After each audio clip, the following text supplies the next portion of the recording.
നമസ്കാരം, ഞാൻ ബിജു കൊടുവള്ളി. നമസ്കാരം.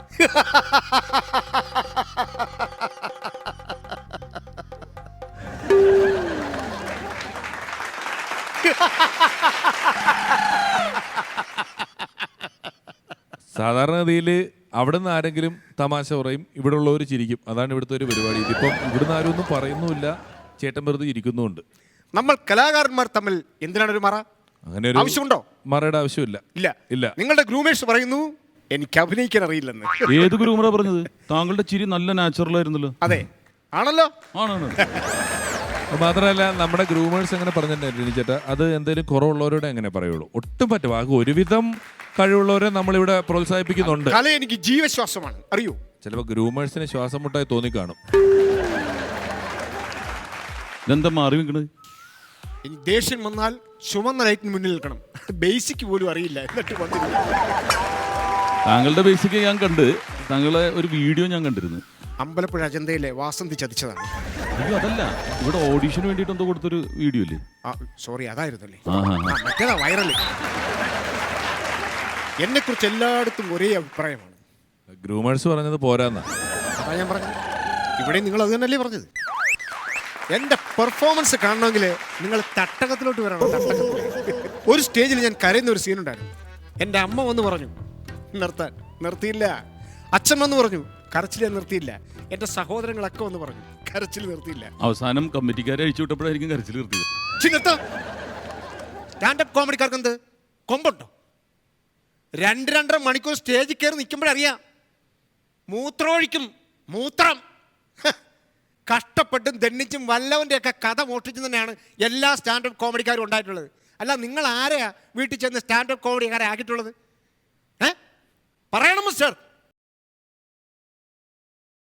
ഇനി പറയണം സാർ, എനിക്ക് അഭിനയിക്കാൻ അറിയില്ലേ? എനിക്ക് അഭിനയിക്കാൻ അറിയില്ലേ? ഇല്ല. നിങ്ങൾ പേടിച്ചില്ലേ? ഇല്ല, പേടിച്ചില്ലല്ലേ? ഇല്ല, തോന്നില്ല. മമ്മൂക്ക കയ്യിൽ നിന്ന് പോയായിരുന്നു. തോന്നി.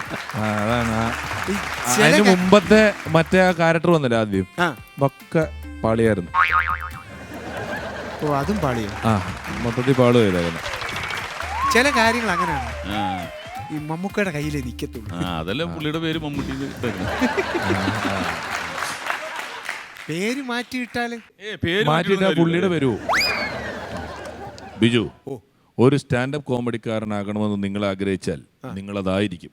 ചുറ്റും നടക്കുന്ന സംഭവങ്ങളെ കാണാനും മനസ്സിലാക്കാനുമുള്ള കഴിവ്, അത് മറ്റൊരുത്തൻ്റെ തലയെ കെട്ടിവെച്ചുകൊണ്ട് ഇവിടെ വന്ന് കൃത്യമാക്കി പറയാനുള്ള നിരീക്ഷണം, ഇതുണ്ടെങ്കിൽ നിങ്ങളൊരു സ്റ്റാൻഡപ്പ് കോമഡിയനായിരിക്കും. എൻ്റെ ഇന്ന് മമ്മൂട്ടിയെ പോയുള്ളൂ. ഈ പുള്ളിക്കാരൻ്റെ ഇന്ന് രഞ്ജിത്ത് പോയിട്ട് ഒരു കുഴപ്പമില്ലായിരിക്കുന്നുണ്ട്. അത് കോമഡി, അതാണ് സ്റ്റാൻഡപ്പ് കോമഡി.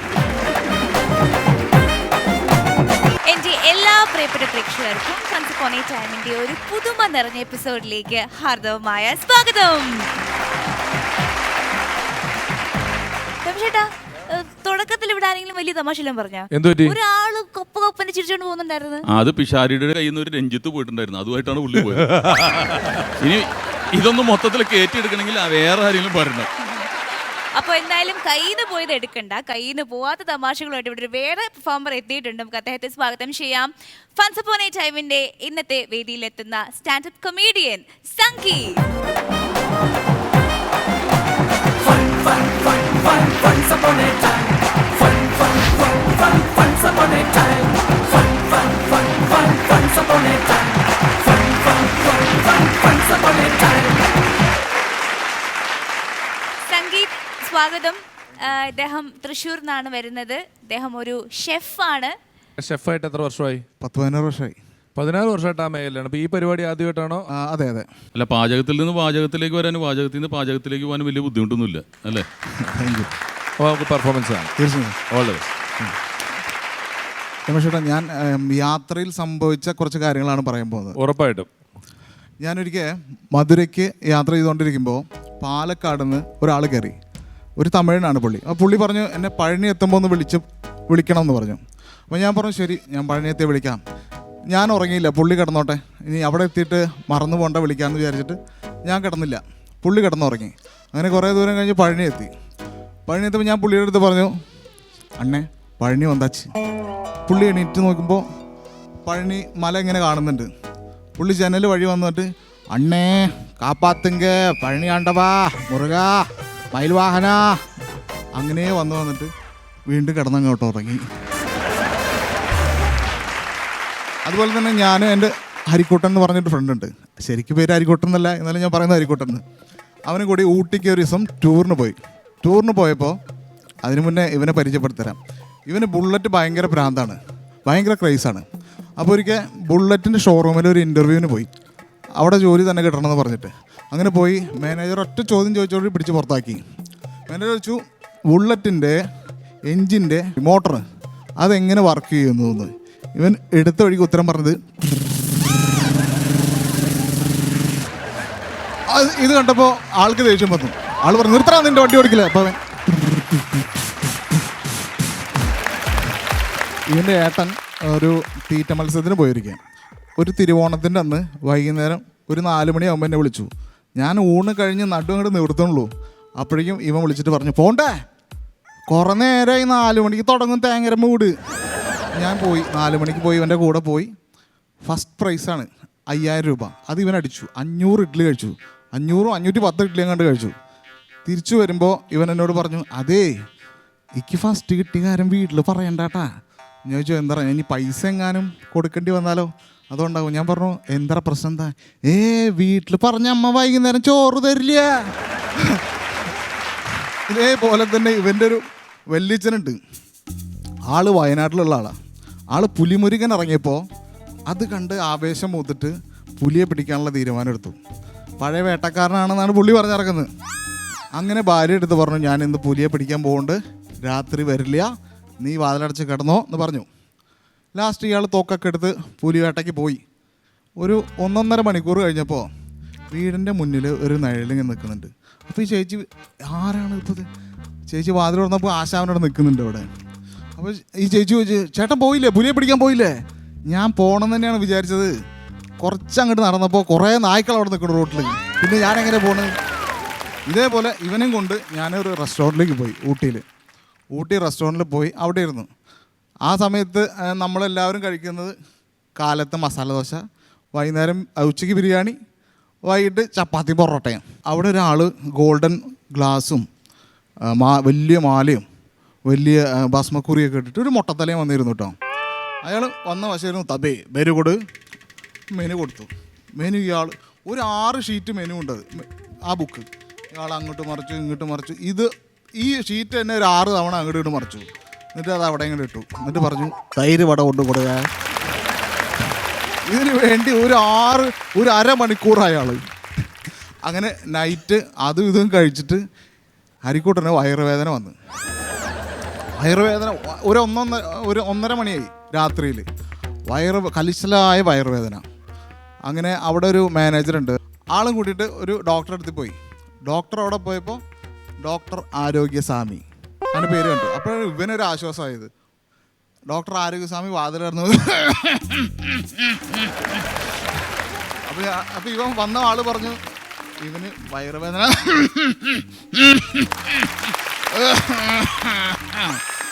ഇന്ന് വരണ്ട, സമയം കഴിഞ്ഞ് നാളെ വന്നാൽ മതി എന്നാണ് പറയുന്നത്. ശരി, പിറ്റേ ദിവസം നേരത്തെ പോകാമെന്ന് വിചാരിച്ചു. നേരത്തെ നിന്നപ്പോഴും 11:12 ആയി ഇറങ്ങുമ്പോൾ. തിരിച്ചങ്ങോട്ട് പോകുമ്പോൾ ഒരു ഘോഷയാത്ര ഓപ്പോസിറ്റ് വരുന്നുണ്ട്. ഇനിയിപ്പോൾ അങ്ങോട്ട് എത്തണ്ടേ? കുറേ നേരം വെയിറ്റ് ചെയ്ത് കാത്തിരുന്നപ്പോൾ അറ്റത്ത് ഒരു ചെയറിൽ ആരോഗ്യസ്വാമി വരണം. ആള് വടിയായിരിക്കണു ഡോക്ടർ. ഇപ്പോൾ പുള്ളി പറഞ്ഞ എല്ലാ കോമഡി ഹോട്ടലുമായിട്ട് ബന്ധപ്പെട്ടാണല്ലോ. ഈ കടവന്ത്രയുടെയും പനമ്പള്ളിനേറിൻ്റെ ഇടയ്ക്ക് ഇടതുവശത്ത് ഒരു ആര്യാസ് ഹോട്ടൽ ഉണ്ടായിരുന്നു കുറേ നാൾ മുമ്പ്. ഞാൻ ഇടയ്ക്കിടയ്ക്ക് ഉച്ചയ്ക്ക് അവിടെ നിന്ന് കഴിക്കാൻ പോകും. അപ്പോൾ അവിടെ ഈ ഊണ് സാധാരണഗതിയിൽ നമുക്കിരുന്ന് കഴിക്കാം. തൊട്ടപ്പുറത്തൊരു AC ഹോളുണ്ട്. AC ഹോളിൽ കയറിയ 2-3 രൂപ കൂടുതൽ കൊടുക്കണം ഊണിന്, അത്രേ ഉള്ളൂ. എങ്കിലും അന്ന് താരതമ്യേന നമുക്ക് മൊത്തത്തിൽ AC-യിലിരിക്കാനുള്ള സൗകര്യങ്ങൾ കുറവായിരുന്നത് കൊണ്ട് AC കയറുമ്പോൾ തന്നെ നമുക്ക് സ്വർഗത്തെത്തിയ പോലെ AC-യിൽ എത്തിക്കഴിഞ്ഞാൽ. ഞങ്ങളുടെ നാട്ടിൽ പണ്ടൊരു പെരുമാൾ ഡോക്ടർ എന്ന് പറഞ്ഞൊരു ഡോക്ടറുണ്ട്. ആ ഡോക്ടർ ചികിത്സിക്കുന്ന കാണുന്ന മുറി മാത്രമേ ആ നാട്ടിലൊരു AC റൂമുള്ളൂ. പെരുമാൾ ഡോക്ടറിനൊക്കെ 1960-ലൊക്കെ ഉള്ള ആൾക്കാരുള്ള ഇപ്പോഴും ഉണ്ട് പെരുമാൾ ഡോക്ടർ. അപ്പോൾ ഈ ഡോക്ടറുടെ അടുത്ത് ചെല്ലുമ്പോൾ ഞങ്ങൾ ക്യൂ നിന്ന് ഞാനൊക്കെ വാതിക്ക് നിൽക്കും. എന്തിനറിയോ, ഒരാൾ ഇറങ്ങിയിട്ട് അടുത്ത ആൾ കയറുന്നതിനിടെ കുറച്ച് തണുപ്പ് പുറത്തേക്ക് വരുമല്ലോ, അതുകൊണ്ടൊരു കുളിര് കോരാൻ വേണ്ടിയിട്ട് നിൽക്കുമായിരുന്നു. അപ്പോൾ ഞാനപ്പോൾ ഈ AC കയറിയിരിക്കുകയാണ്. അപ്പോൾ ഇവിടെ ആളങ്ങ് നിറഞ്ഞപ്പം ഈ 2 രൂപയുടെ ആധിക്യം വേണ്ട എന്ന് പറഞ്ഞുകൊണ്ട് AC കൂടെ തുറന്നു. 2-3 പേരെ അങ്ങോട്ടും ഇങ്ങോട്ടും കയറ്റി. അപ്പോൾ എൻ്റെ കൂട്ടത്തിൽ സാധാരണ നല്ല പോട്ടിയും പൊറോട്ടയൊക്കെ തിന്നുന്ന ടീമുണ്ടല്ലോ, അത് വെജിറ്റേറിയൻ ഹോട്ടലിൽ കണ്ടാൽ അറപ്പുള്ളവർ, നല്ല മീൻ എപ്പോഴും വേണം എന്നുള്ള സൈസ് ഒരു പുള്ളി അതിനകത്ത് പെട്ട് കയറി ഇരിപ്പുണ്ട് കേട്ടോ. അപ്പോൾ പുള്ളി കയറിയിട്ട് ഇരുന്ന് കുറച്ച് നേരം ഇരുന്നിട്ട് കഴിഞ്ഞപ്പോഴത്തേക്ക് ഇയാൾ വന്നിട്ട് വെയിറ്റർ വന്നിട്ട് ചോദിച്ചപ്പോൾ പറഞ്ഞു ചോറെന്ന് പറഞ്ഞു. എന്നിട്ട് പുള്ളി കൂപ്പൺ എടുക്കണമെന്ന് പറഞ്ഞു. പുള്ളി കൂപ്പൺ എടുക്കാൻ വേണ്ടി ചെന്നപ്പോൾ പുള്ളിയുടെ സീറ്റ് പോയി. കൂപ്പണുമായിട്ട് വന്നിട്ട് തീരണവരെ നിന്നപ്പോൾ തന്നെ പുള്ളിക്ക് വിശന്നിട്ട് കലിയായി. ഇരുന്നു, കൂപ്പൺ കൊടുത്തു, ചോറ് കൊണ്ട് കൊടുത്തപ്പോൾ ഒരു 21 പാത്രം ചെറുത്.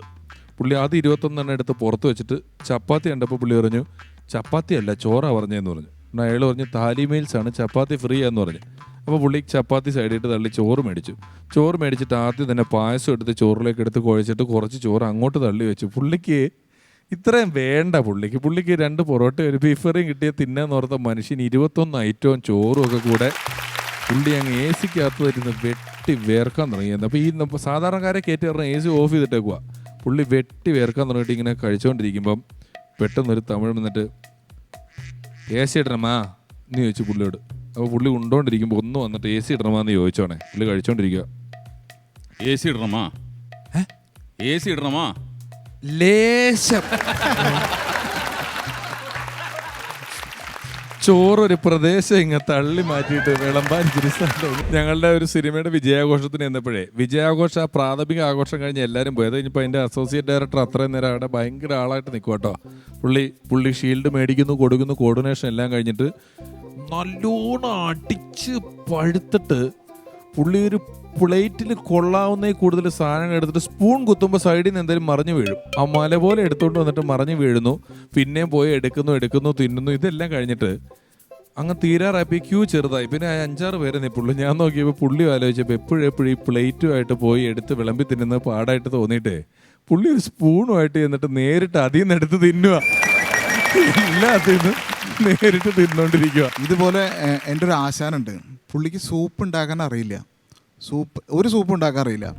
അപ്പോൾ എന്തെങ്കിലും സൂപ്പിൻ്റെ ഓർഡർ വന്നു കഴിഞ്ഞാൽ ഇപ്പോൾ രാവിലെ സൂപ്പ് ആശാനാണ്. എൻ്റെ ആശാനാണ്. പുള്ളി എന്തുണ്ടാക്കും?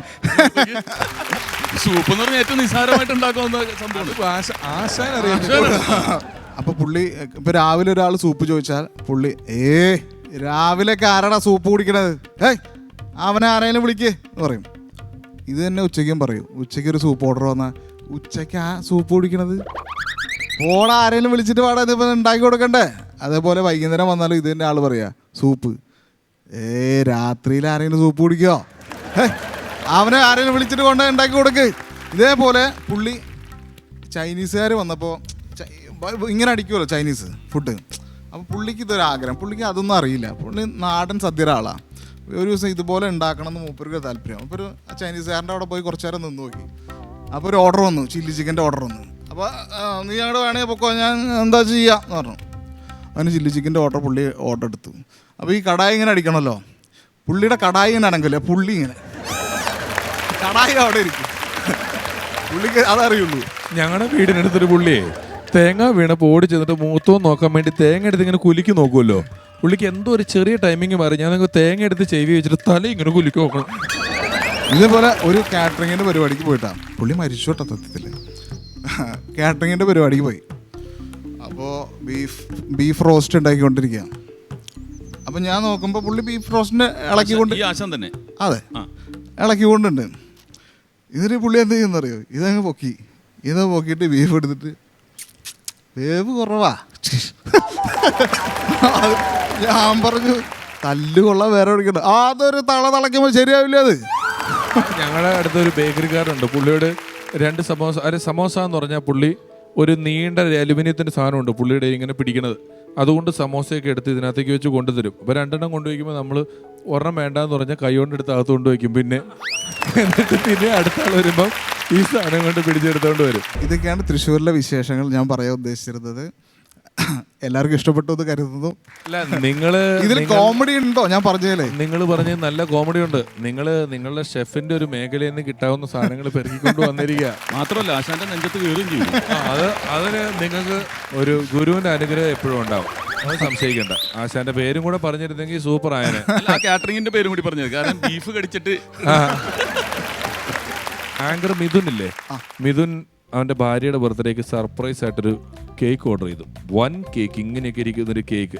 അപ്പം ലക്ഷ്മി എന്നാണ് പേര്. അപ്പോൾ അവിടുന്ന് അവർ ചോദിച്ചു എന്താണ് ഇതിൽ അയക്കേണ്ടതെന്ന് വെച്ചപ്പോൾ അവൻ happy birthday Lakshmi put this, ഇതാണ് അതിൽ ഇടണേന്നുള്ളത്. അവർ എഴുതി കൊണ്ടുവന്നപ്പോഴേ happy birthday Lakshmi put this എന്നും കൂടെ അതിനകത്ത് എഴുതി കൊടുത്തേക്കോ കേക്കിനകത്ത്. സംഗീതേട്ടാ, തൃശ്ശൂരിലെ വിശേഷങ്ങളൊക്കെ അസലായി, എല്ലാവർക്കും ഇഷ്ടമായി, നമ്മൾ ഭയങ്കരമായിട്ട് എൻജോയ് ചെയ്തു. തൃശ്ശൂരിന്റെ ഒരു പ്രത്യേകത എന്ന് പറഞ്ഞിട്ടുണ്ടെങ്കിൽ ഭയങ്കര സിംപ്ലിസിറ്റിയാണ്. എത്ര ജാട കാണിച്ചാലും ജാട തോന്നിക്കില്ല. ഞാൻ ഒരു പ്രാവശ്യം ഇതുപോലെ റെയിൽവേ സ്റ്റേഷനിൽ നിൽക്കുമ്പോൾ ഇതുപോലെ തന്നെ സൂട്ടൊക്കെ ഇട്ടിട്ട് നല്ല ജാനുബാഹുവായിട്ട് ഒരാളിങ്ങനെ നിൽക്കുകയാണ്. നല്ല വാച്ച് കണ്ടാ അറിയാം, മൊത്തം ബ്രാൻഡഡ് സംഭവങ്ങൾ ഇതൊക്കെയാണ്. അപ്പം ഞാൻ ചോദിച്ചു ജയന്തി ജനത പോയെന്ന് വെച്ചാൽ ഒരു ജാതി ഇഷ്ടമാണ്, ഒരു ടൈമിന് വരും, ഒരു ടൈമിന് പോകും. അപ്പം തന്നെ എനിക്ക് ആ പുള്ളിനോടുള്ള കോൺസ് ഇത് പോയി. എനിക്ക് തോന്നണേ ഈ പ്രാഞ്ചേട്ടൻ ചെയ്യുമ്പോൾ ഞാൻ മമ്മൂക്കയായിട്ട് സംസാരിച്ചിരുന്നു. തൃശ്ശൂർ ഭാഷ റിയൽ ഭാഷ പറഞ്ഞാൽ മനസ്സിലാവാൻ ബുദ്ധിമുട്ടാണ്, ഈ കുന്നംകുളം ശ്രീജിത്ത് രവിയൊക്കെ പറയണത്. അപ്പം മമ്മൂക്ക അത് ഭയങ്കരമായിട്ട് ട്യൂൺ ചെയ്ത് ചെയ്യുന്ന ഒരാളാണ്. അപ്പം ഞാൻ മമ്മൂക്കടുത്ത് ചോദിച്ചു, ഈ പഞ്ചപാണ്ഡവർ എന്ന് പറഞ്ഞൊരു പടം ഞാൻ ചെയ്യുമ്പോൾ വിജയരാഘവൻ ചേട്ടൻ പറഞ്ഞ് സെൻറ്റിമെൻറ്റ്സ് ചെയ്യാൻ വലിയ ബുദ്ധിമുട്ടാണ് ഈ തൃശ്ശൂർ ഭാഷയിൽ, എന്തുട്ട് ചെയ്യുക എവിടെ അങ്ങനെ പറഞ്ഞിട്ടുണ്ടെങ്കിൽ കരച്ചിൽ വരില്ല. പക്ഷെ മമ്മൂക്ക പ്രാഞ്ചേട്ടനിൽ അതും ഒരു വിങ്ങൽ കാണിക്കുന്നുണ്ട്, അത് അസലായിട്ട് ചെയ്തു എന്നുള്ളത്. ഞാനത് മമ്മൂക്കയോട് പറഞ്ഞിട്ടുണ്ട്. പ്രാഞ്ചേട്ടൻ എന്ന് പറയുന്ന സിനിമയിൽ ഒരു ചിത്രപ്രദർശനം നടക്കുന്ന സ്ഥലമുണ്ട്. അവിടെ പെട്ടെന്ന് ഖുശ്ബുവിനെ കാണുമ്പം നമ്മൾ എഴുതി വായിച്ചാൽ ജോസ് വന്നില്ലേടി, അതായത് 2 വാക്കേ ഉള്ളൂ, ജോസ് വന്നില്ലേടി. അപ്പോൾ തൃശ്ശൂർ മെയിൻറ്റെയിൻ ചെയ്തു വരുന്നൊരു പടത്തിൽ 2 വാക്കുള്ളിടത്ത് പോലും മമ്മൂക്ക പെർഫോം ചെയ്യുന്നതിനകത്ത് തൃശ്ശൂരുണ്ട്. ജോസ് വന്നില്ലേടി എന്ന് പറഞ്ഞിട്ട് ഒരു സാധനം ഞാൻ പറഞ്ഞിട്ടുണ്ട്. നിങ്ങൾ ഇതിനിടെ പറയണേ പുള്ളി ഭയങ്കര തൃശ്ശൂർ ഭാഷ, എന്നിട്ട് പറയാം വേറെ ആരുടെ കഥ പറയാൻ വേണ്ടി പറയാം ആള് ഭയങ്കര തൃശ്ശൂർ ഭാഷയാണ്, ആൾ അസല് തൃശ്ശൂർ ഭാഷയാന്നൊക്കെ പറയുന്നുണ്ടായിരുന്നു. സംഗീതേട്ട വീണ്ടും പറയുന്നു, അടിപൊളിയായിരുന്നു. ഒരാളുടെ മനസ്സിലേക്കുള്ള വഴി അത് വയറിലൂടെയാണെന്ന് പറയും. ഇതിപ്പോ നിങ്ങൾ 2 രീതിയിലും എല്ലാവരും സന്തോഷിപ്പിക്കുമെന്ന് തോന്നുന്നു, വയറിലൂടെയും ചിരിയിലൂടെയും തമാശയിലൂടെയും. ഈ ഇടയ്ക്ക് ഡയാന ഇങ്ങനെ ഇരിക്കുന്നത്, അപ്പൊ ഞാൻ ചോദിച്ചു എന്ത് പറ്റി ഡയാന എന്ന് ചോദിച്ചപ്പോ എന്റെ മനസ്സിളകിയെന്ന്. എന്തോ ആരോ പറഞ്ഞാണ്, അപ്പൊ ആ കുട്ടിയുടെ മനസ്സൊന്ന് ഇളകി, അത്രേ ഉള്ളൂ. അല്ല സത്യം പറഞ്ഞിട്ടുണ്ടെങ്കിൽ ഞാൻ ജീവിക്കുന്നത് ഇതിനു വേണ്ടിയിട്ട്, ഇദ്ദേഹത്തിനെ കാണിക്കാൻ, കഴിക്കാനും വേണ്ടി ചിരിക്കാനും വേണ്ടിയിട്ടാണ്. അതാണ് നമ്മുടെ ജീവിതത്തിലെ ഏറ്റവും സന്തോഷം. ഫുഡിയാണോ? പിന്നെ ഭയങ്കരമായിട്ട് കഴിക്കില്ല, എല്ലാം ടേസ്റ്റ് ചെയ്ത് നോക്കുന്ന ആളാണ്. ഈ ജീവികൾക്ക് അങ്ങനെയാണല്ലോ. ജീവികളെ സംബന്ധിച്ചിടത്തോളം ലോൺ എടുത്തൊന്ന് ഏതെങ്കിലും പുലി HDFC ബാങ്കിൽ നിന്ന് ലോൺ എടുത്തിട്ട് ടെൻഷൻ ഒന്നുമില്ല. ഇവർക്ക് വയറ് നിറയുക, സന്തോഷിച്ച് കിടക്കുക, പിന്നെ വിശക്കുമ്പോൾ പിന്നെ തിന്നുന്നിടത്തോളം സന്തോഷം വേറൊന്നുമില്ല. നമ്മളോട് ജീവികൾ ഇണങ്ങി എന്ന് പറയുന്നുണ്ടല്ലോ, അതിൻ്റെ ഇണക്കത്തിൻ്റെ ഫസ്റ്റ് പോയിന്റ് എന്ന് പറയുന്നത് അവർ നമ്മളോട് ഫുഡിന് ഡിപ്പെൻഡൻ്റ് ആയതുകൊണ്ടാണ് ജീവികൾ നമ്മളുമായിട്ട് കൂടുതലായിട്ട് ഇണങ്ങുന്നത്. നല്ലൊരു ചിരി രൂപവും ആസ്വദിച്ചില്ലേ? അപ്പോൾ ഇതിലും രുചികരമായ തമാശകളുമായിട്ട് വീണ്ടും അടുത്തൊരു എപ്പിസോഡിലൂടെ കാണാം. Until then, it's bye from Once Upon a Time.